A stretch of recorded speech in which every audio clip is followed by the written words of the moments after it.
Bonjour, bonjour. C'est Prophète Paul Kaloumé. Nous sommes là pour notre école des hautes spiritualités divines. Que le Seigneur vous bénisse. Je vous demanderai tout simplement de commencer déjà à partager. Commencez déjà à partager, partager à gauche, partager à droite, partager. Cette fois, par la grâce de Dieu, j'aurai seulement quelques minutes. J'aurai seulement quelques minutes avec vous puisque nous devons parler sur le langage de Dieu. Comment Dieu parle. Et pour ces quelques minutes, comme vous le remarquez, je veux tout simplement vous parler de quelques formats de langage de Dieu. C'est-à-dire quand Dieu parle, comment Dieu parle. Quels sont les moyens que Dieu utilise pour parler. C'est très important. Et maman Safi Monzale, que Dieu te bénisse. Je te vois, tu es toujours là. Que Dieu te bénisse, maman Chaya. Que Dieu te bénisse.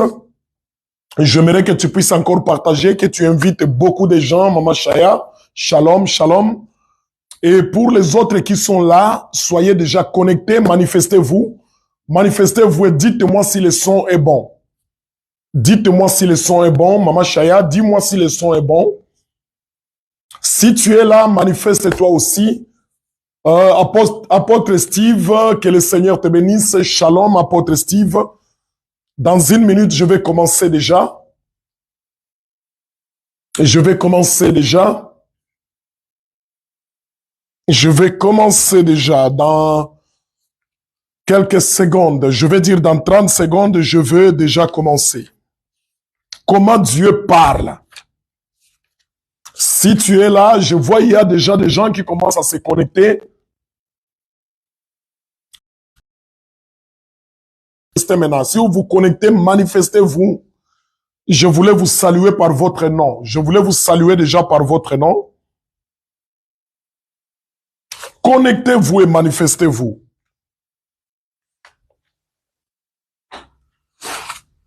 Comment Dieu parle. Lydia, que Dieu te bénisse. Que Dieu te bénisse, Lydia. Que le Seigneur te bénisse, Lydia. Je veux que vous puissiez partager. Je veux que vous puissiez partager. Partagez déjà. Ok, que le Seigneur vous bénisse. Maintenant, nous sommes sur le chapitre « Comment Dieu parle » ou encore le format. Le format. Ishara Kanshimba, prophète, que le Seigneur te bénisse. Que le Seigneur te bénisse pour le soutien de ce live. J'aimerais que tu partages aussi. Ishara Kanshimba, j'aimerais que tu partages aussi. Yannick Ngandou, j'aimerais que tu partages aussi. Que Dieu te bénisse. Que Dieu te bénisse. Les petits Bwana Ali, partagez. Alors, je vais commencer avec vous dans Job chapitre 33, le verset 14. Écoutez ce que la Bible nous dit.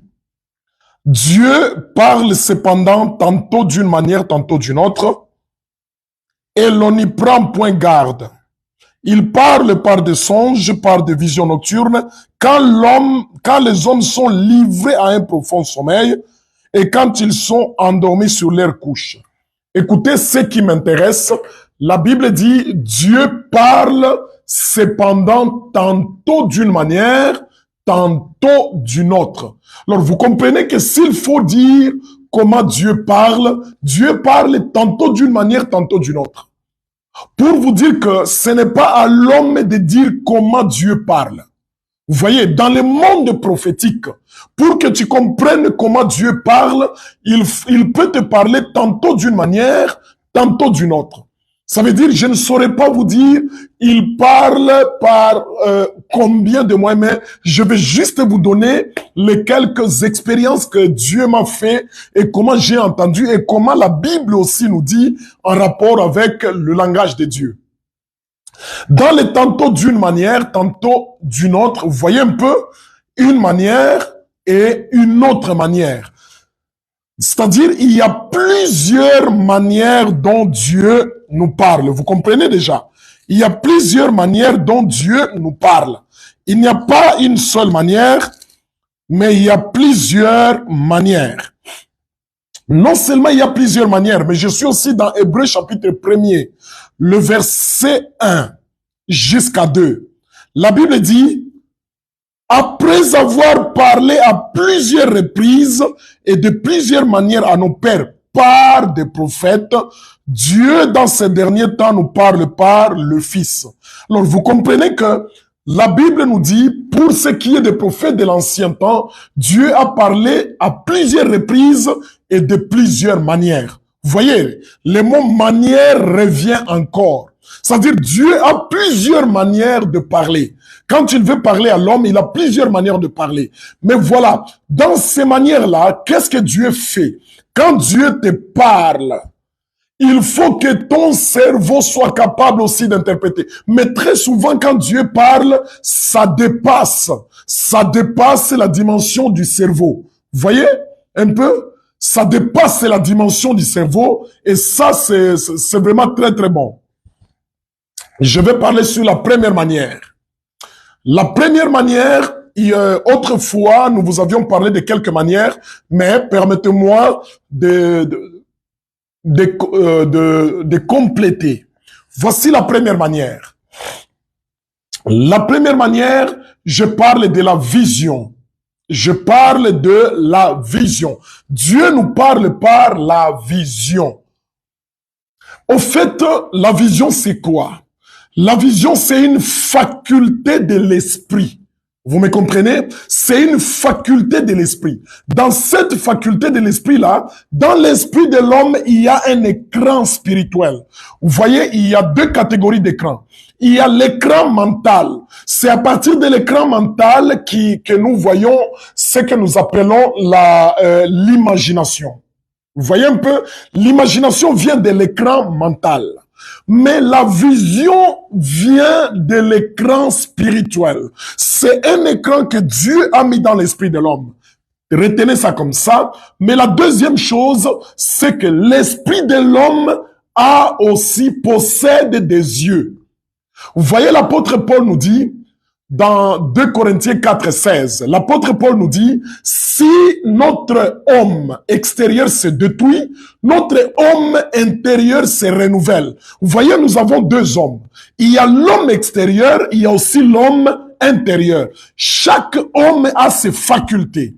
De la même manière que l'homme extérieur, qui est constitué de notre corps, il a la faculté de voir. L'homme intérieur a aussi la faculté de voir. Je veux dire, ton esprit a aussi la faculté de voir et la capacité de voir. Et maintenant, c'est cette capacité de voir-là que nous, on appelle vision. Et maintenant, en rapport avec cette vision-là, comment ça commence? Retenez bien. Ça commence comme vous voyez, je ne sais pas si parmi vous, il y a quelqu'un qui a déjà été giflé. Si on t'a giflé sur la joue, il y a des moments où tu vois comme des petites fils, hein, comme des fils qui passent sur tes yeux. Ces fils-là, ça commence comme ça. Ça commence comme des fils. Soit tu fermes les yeux, soit tu ouvres les yeux. Ça commence comme des petites fils. Hein? C'est-à-dire quand tu fermes les yeux comme ça, tu commences à voir des fils marrons, des couleurs marron, des couleurs jaunes, des couleurs orange, des couleurs rouges, des couleurs bleues. Ça commence à passer. Vous voyez? Ça commence à passer. Sur dans tes yeux. Là déjà, c'est le début. C'est-à-dire, quand tu fermes les yeux, là déjà, c'est le début. Et puis, en un certain moment, tu vas te retrouver que tu vois maintenant une image. Mais l'image que tu peux voir, ça peut commencer par une image photo. Je répète bien, image photo. Sauf que la photo ne bouge pas. Vous me comprenez? Quand nous l'appelons photo, tu es encore à la dimension de voir des visions, mais sous format photo. Et sous format photo, c'est sous format photo noir. C'est-à-dire, c'est comme une silhouette, quoi. C'est quelque chose de noir. Ce que nous, on avait l'habitude d'appeler noir-blanc. Tu le vois sous format photo. Ça veut dire que ça ne bouge pas. Tu peux voir un homme, tu peux voir une chose, tu peux voir un arbre, tu peux voir un animal, tu peux voir n'importe quoi, mais sous format photo, ça ne bouge pas. Mais c'est noir. Tu ne peux même pas donner les détails de la photo. Vous me comprenez là? Tu ne donnes pas les détails de la photo, mais c'est sous format noir. Après, ça va évoluer, ce sera une photo en couleur maintenant.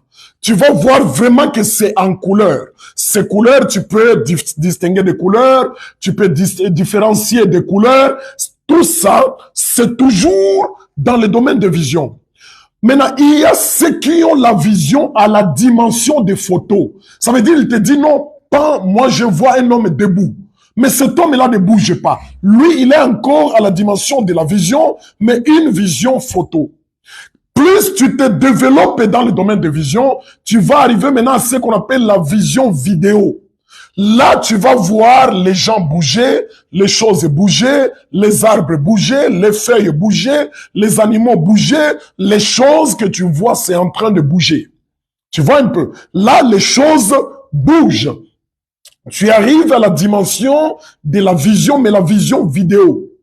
Maintenant, cette vision-là vidéo, tu peux la voir, mais c'est une vision sans son. Vous voyez un peu, il n'y a pas de son, il n'y a pas de voix. Vous voyez un peu, là, il n'y a pas de voix. Tu es en train de voir, mais il n'y a pas de voix. Il n'y a pas de voix. Ça veut dire ce qu'ils sont en train de dire dans la vision, toi, tu n'entends pas. Tu vois seulement les gens bouger. Mais là, tu ne vois pas, il n'y a pas de voix. Tu comprends un peu? Ça, c'est une dimension. Mais plus tu continues à te développer, ce sera maintenant audiovisuel. Ça veut dire que si tu voyais, tu vas commencer à entendre maintenant les sons cachés dans cette vidéo-là.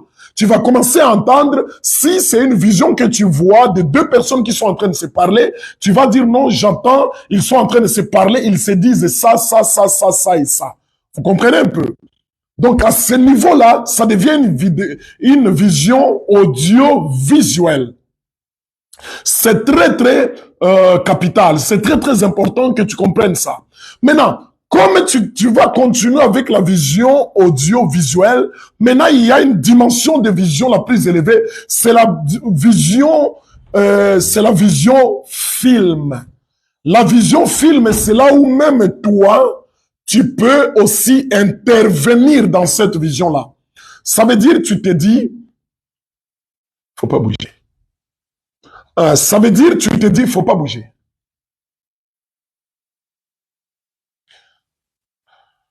Faut pas bouger, faut pas bouger. Faut pas bouger. Alors, ça veut dire, toi, tu te dis, tel que tu es là, tu te dis que il y a dans une vision, tu vois par exemple dans un village. Dans un village, tu vois, il y a des gens qui sont en train de faire des fétiches. Et à partir de ces fétiches-là qu'ils sont en train de faire, ils sont en train soit de faire une mauvaise chose dans le fétiche. Maintenant, qu'est-ce qui va se passer? Qu'est-ce que toi tu vas faire par rapport à ces fétiches-là? Dans la vision, toi tu peux intervenir. Tu vois un peu? Tu peux intervenir dans cette vision, soit tu quittes là où tu étais, mais ton esprit, le Saint-Esprit fait de toi un acteur dans cette vision. Ça veut dire que tu deviens un acteur dans la vision. Je vous donne l'exemple. Vous voyez par exemple Ézéchiel chapitre 37 sur les ossements desséchés. La Bible nous dit, dans une vision, Ézéchiel a été transporté dans une vision. Il se retrouve dans la vallée qu'on appelle la vallée des ossements desséchés. Et dans cette vallée des ossements desséchés, qu'est-ce qui s'est passé? Il arrive là, c'était dans une vision. Ce n'était pas d'abord une réalité, mais c'était dans une vision. Mais dans cette vision, lui commence à parler à Dieu, lui dit, Seigneur, est-ce que ces eaux pourront-ils vivre? Vous voyez un peu? Et Dieu lui dit,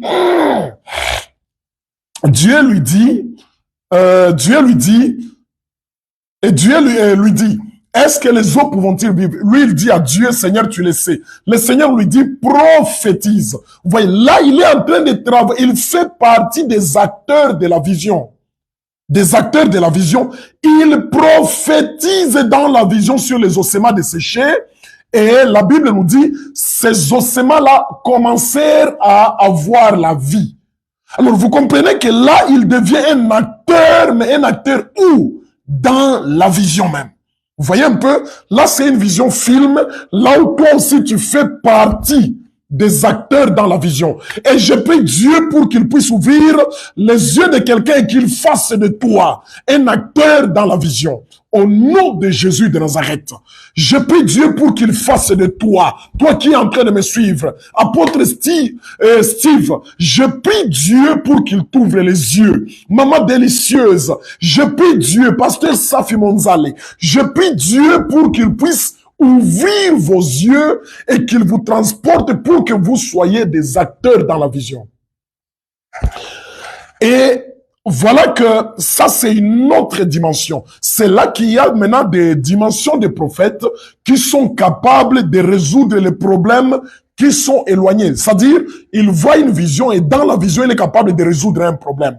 Vous voyez un peu, il résout un problème dans la vision. Il vous dit que non, je vois, on est en train de vous ensorceler à tel endroit. Mais comme je suis un acteur dans la vision, moi aussi, je fais ça, ça, ça, ça et ça. Vous comprenez un peu? Tu es un acteur, mais un acteur où? Acteur dans la vision. Regardez, je vous montre quelque chose qui s'est passé. Regardez après... dans Apocalypse chapitre 4, Apocalypse chapitre 4, le verset 1 à 2. La Bible dit, et après cela, j'ai regardé, voici la porte était ouverte dans le ciel. La première voix que j'avais entendue comme le son d'une trompette et qui me parlait, me dit, monte ici, je te ferai voir ce qui doit arriver dans la suite. Là maintenant, c'est une autre dimension de vision, vision transport. Vous voyez un peu? Vision, transport. Ça veut dire que tu es transporté en esprit, mais pour faire quoi? Pour voir. Vous voyez un peu? Ça, ce sont des dimensions du prophétique. Ça veut dire, là, tu es transporté en esprit. Transporté en esprit, mais pour faire quoi? Transporté en esprit, mais pour voir. C'est ce que la Bible dit. On dit à Jean... Jean nous dit, je fus transporté. Et puis, à 2, il dit, aussitôt je fus ravi en esprit. Vous voyez, c'est Dieu qui les ravit. C'est Dieu qui les transporte en esprit. Et quand il est transporté en esprit, il commence à voir. Ça, moi, j'aime. Ça, sérieusement, moi, j'aime. J'aime que par moment, Dieu commence à transporter des prophètes en esprit et il commence à les faire voir. Et quand tu es transporté en esprit, et que tu commences à voir, voilà la suite de ce qui peut arriver maintenant dans Apocalypse chapitre 5. Hein. Si vous lisez du verset 5 au verset 8, la Bible nous dit, on a posé la question, qui est digne d'ouvrir le livre et d'en rompre les sceaux? La Bible dit, personne dans le ciel, sur la terre et sous la terre n'a pu ouvrir le livre ni en rompre les sceaux. Et la Bible nous dit, Jean pleura. Il a pleuré où? Il a pleuré tout en étant dans la vision. Vous voyez un peu? Il est dans la vision, mais il a les émotions dans la vision. Il est transporté en esprit. Pour dire que notre homme intérieur, notre esprit peut aussi avoir des émotions. Vous comprenez? Ça veut dire qu'il y a les émotions charnelles, mais il y a aussi les émotions de l'esprit. Puisque Jean a pleuré. Vous voyez, Jean a pleuré. Il a pleuré comment? Il a pleuré, c'est tout en étant ravi en esprit. Ça veut dire son esprit a des émotions, son esprit a des désirs. Et quand il a pleuré, il y a maintenant, toujours en étant transporté dans la vision, il y a un vieillard qui lui dit, ne pleure pas, voici les lions de la tribu de Juda. Vous voyez un peu, la vision, dans la vision transport, lorsque tu es transporté, tu peux faire des rencontres dans cette vision avec des êtres spirituels. Vous voyez un peu, et quand je parle des êtres spirituels, ce ne sont pas seulement les anges. Vous voyez un peu, Jean a vu dans la vision, il a vu Dieu. Vous voyez un peu, il a vu Dieu. Il a vu les 4 êtres vivants.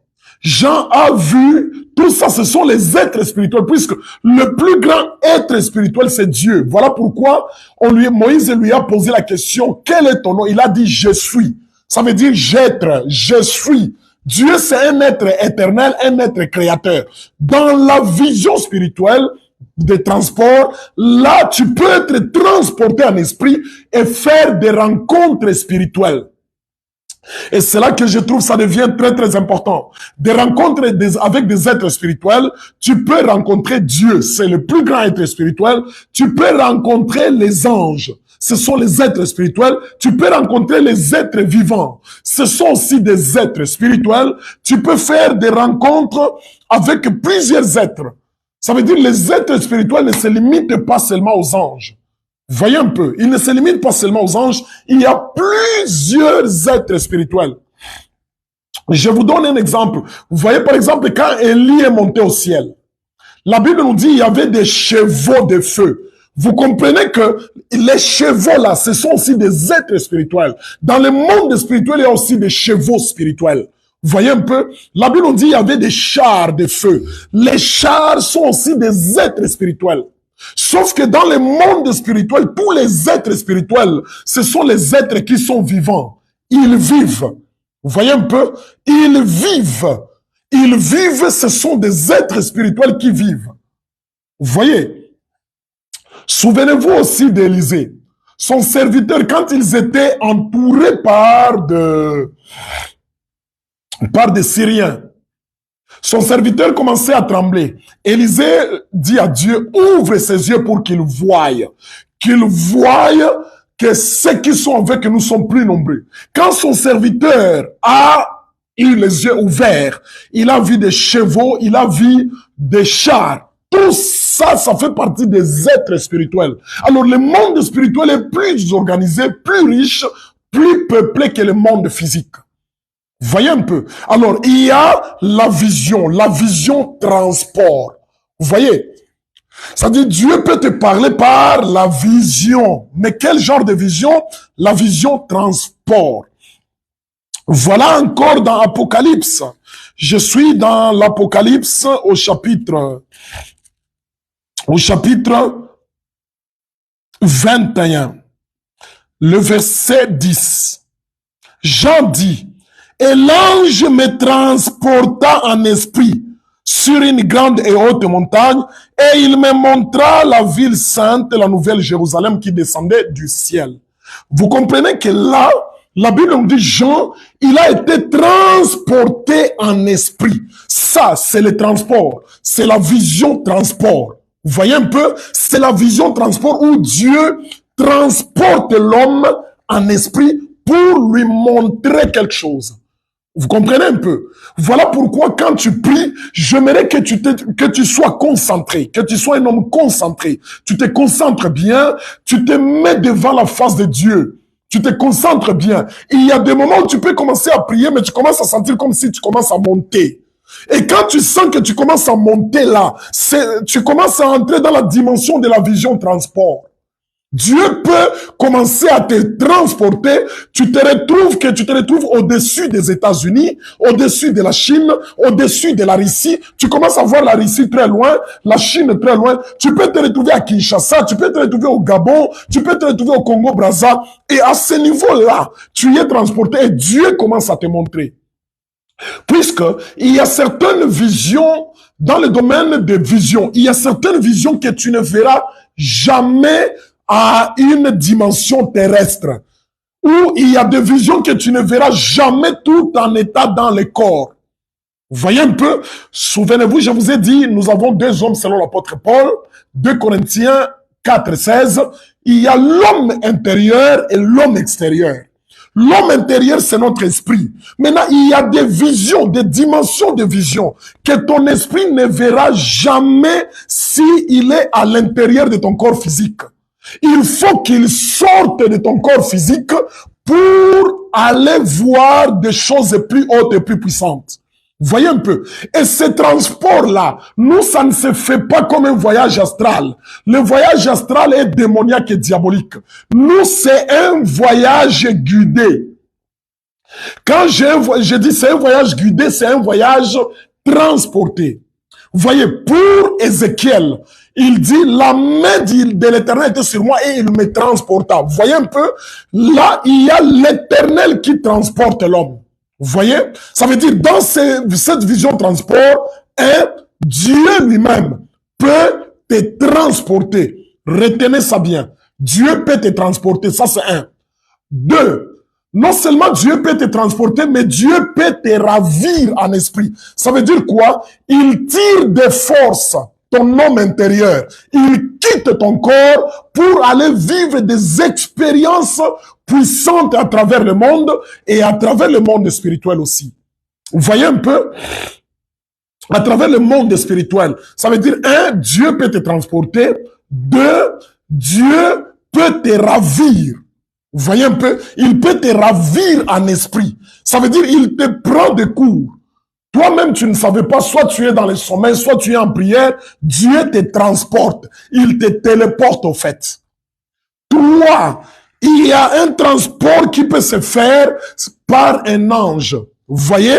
Dans Apocalypse 21, la Bible nous dit, l'ange 9 à 10, la Bible nous dit, l'ange transporta Jean.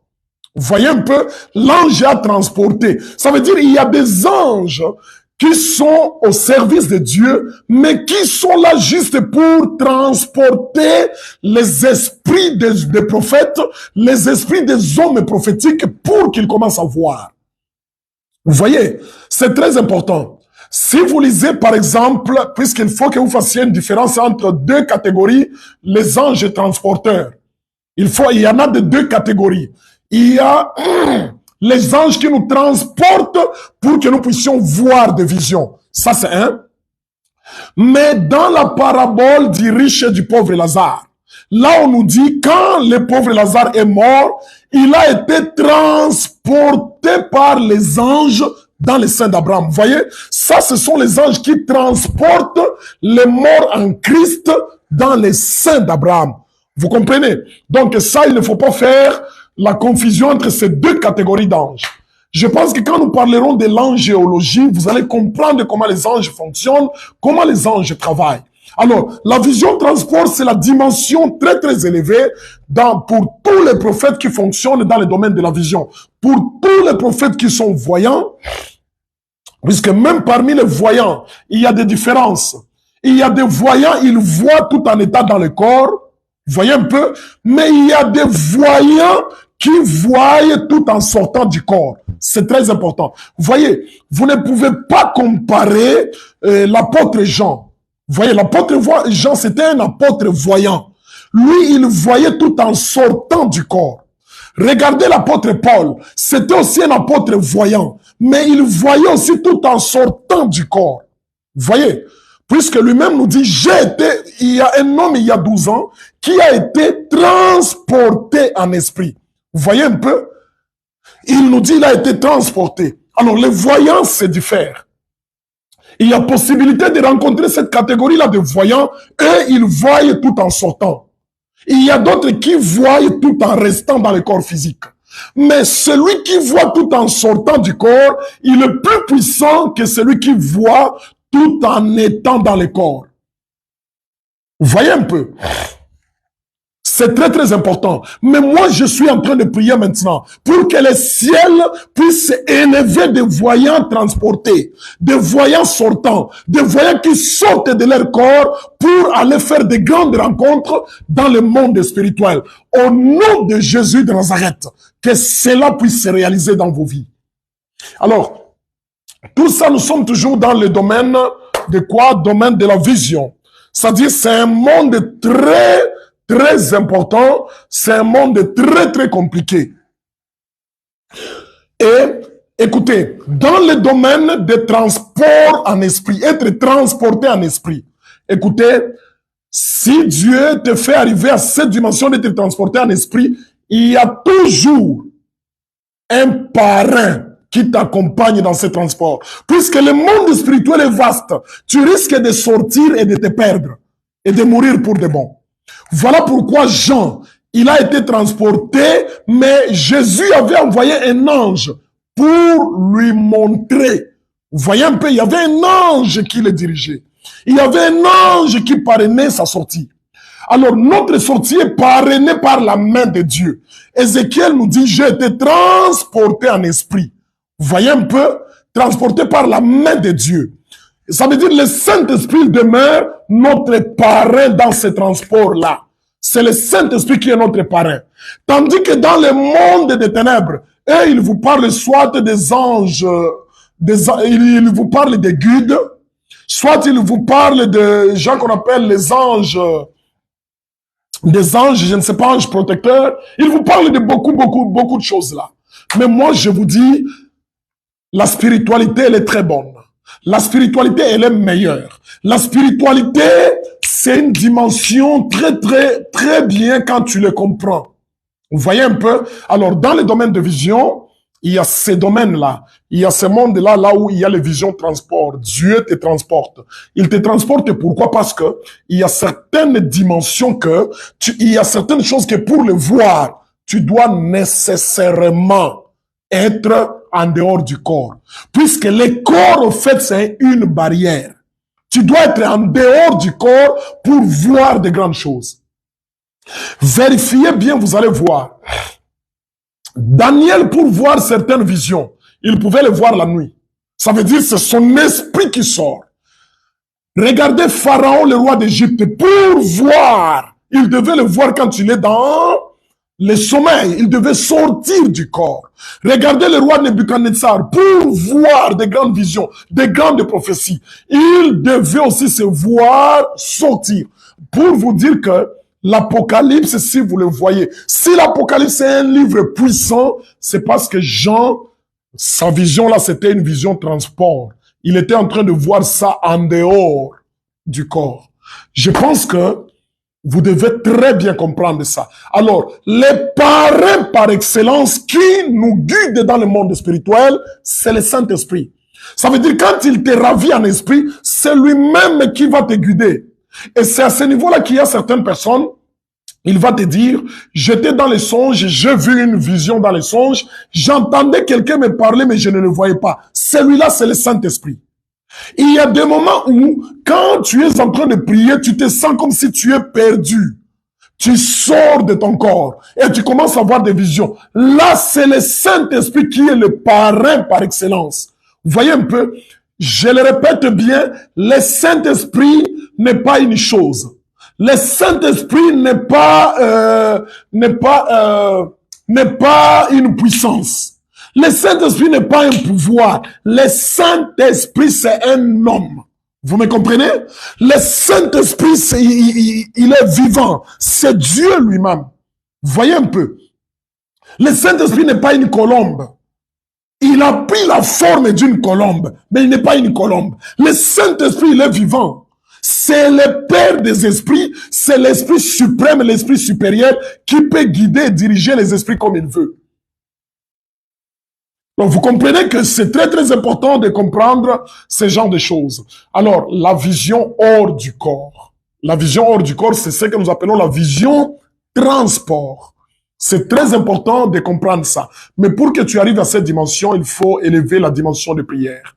Il faut élever tout simplement ta dimension de prière et tu vas voir que tu peux facilement arriver là.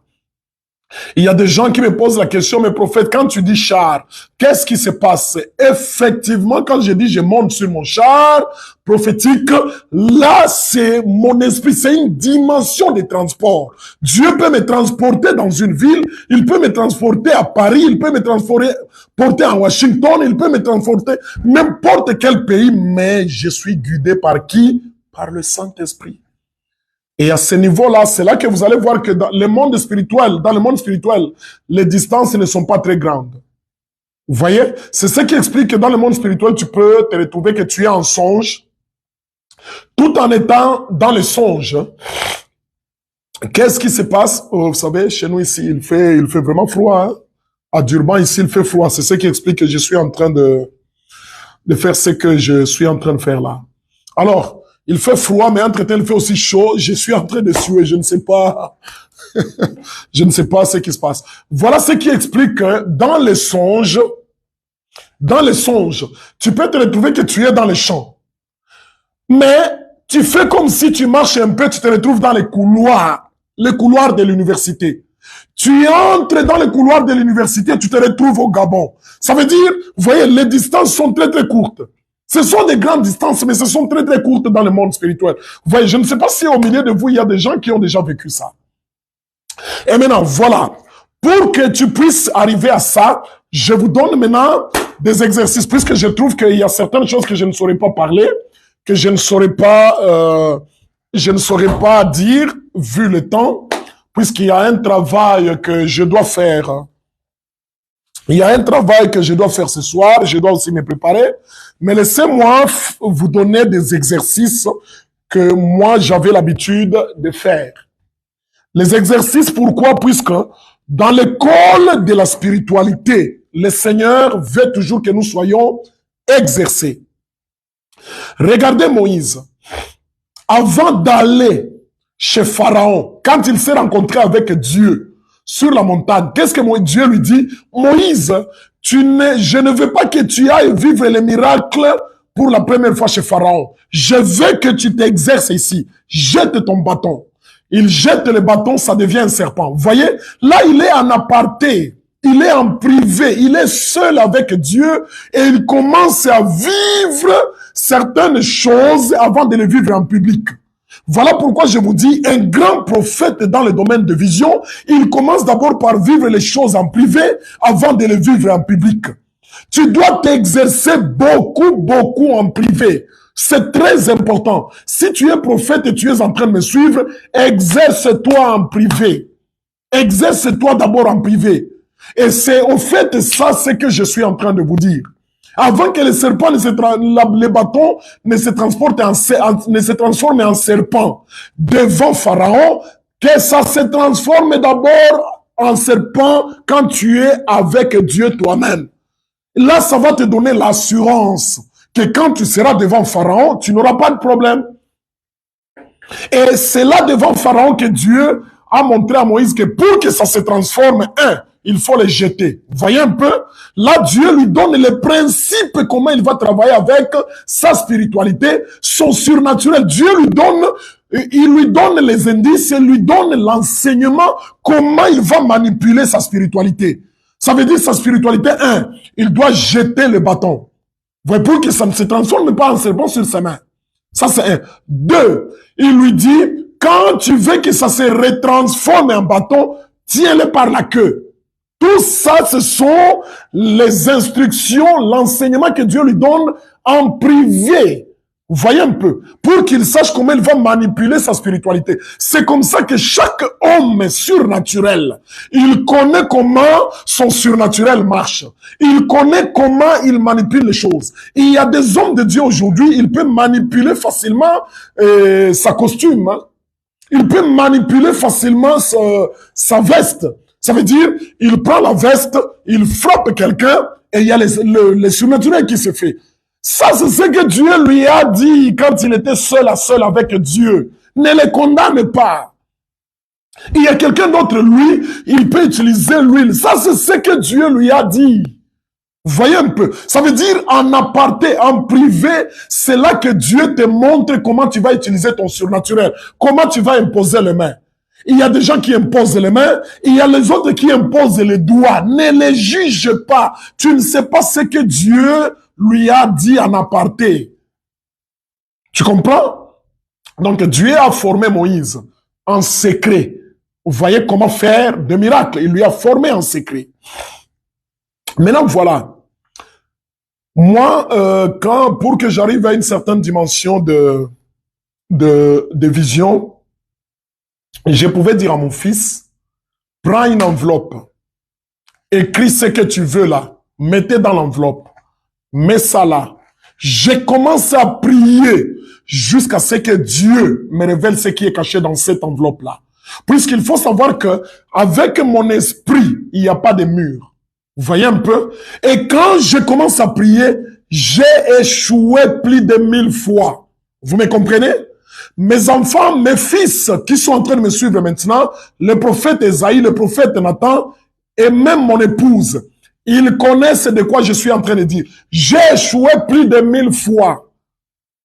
Et quand j'échouais, mon fils était là, mon épouse était là, et même mes fils, Nathan était là, prophète Esaïe était là, et j'échouais, nous échouons ensemble avec mes fils quand on était en train de vouloir monter des dimensions.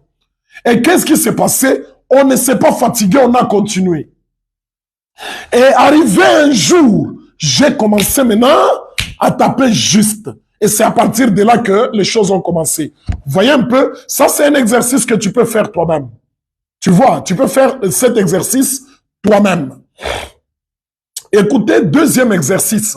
Tu peux dire, par exemple, à ton fils, à ton enfant, ou à ta femme, ou à ton époux, dis-lui, prends quelque chose, cache-le. Cache-le dans la chambre, sans me dire où.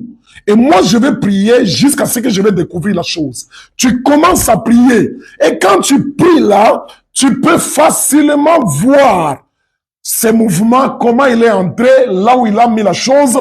Tu peux te retrouver. Et quand tu te retrouves comme ça, c'est déjà le début des choses. Tu vois un peu? Mais prépare-toi que tu vas échouer beaucoup. Tu vas échouer beaucoup. Là, tu entraînes ton esprit. Puisque de la même manière que pour soulever 500 kilos, on commence par faire des exercices avec 20 kilos. Tu dois aussi savoir faire des exercices spirituels pour développer tes muscles spirituels, pour te développer tes capacités spirituelles de vision. Tu vois un peu? Ça, c'est très, très important et c'est très capital. Il y a des moments où j'ai une petite fille à la maison. Je pouvais bien dire à ma petite fille, ou soit, disons, mon petit garçon, le troisième, mon troisième fils, là, il était encore il était encore en primaire, je pense. Je pouvais lui dire, je lui dis, qu'est-ce que tu vas faire? Et je lui dis, neige vient. Et je lui dis, tu vois, dans ton école, tu vois ton banc là où tu es assis. Il y a ton ami de gauche, s'appelle tel, et ton ami de droite. Il me dit, non, papa, ce n'est pas ça, ça, ce n'est pas vrai. Là, j'ai échoué. Demain, je reviens encore à la charge. Je lui dis, non, je viens. Je lui dis, tu vois, celui qui est assis derrière toi, il s'appelle tel. Il me dit, oui, d'ailleurs, c'est mon ami. Là, je me dis, oui, correct. Là, j'ai tapé juste. Là, ce sont des exercices que je suis en train de faire, mais je les fais en aparté avec Dieu. Je les fais en secret.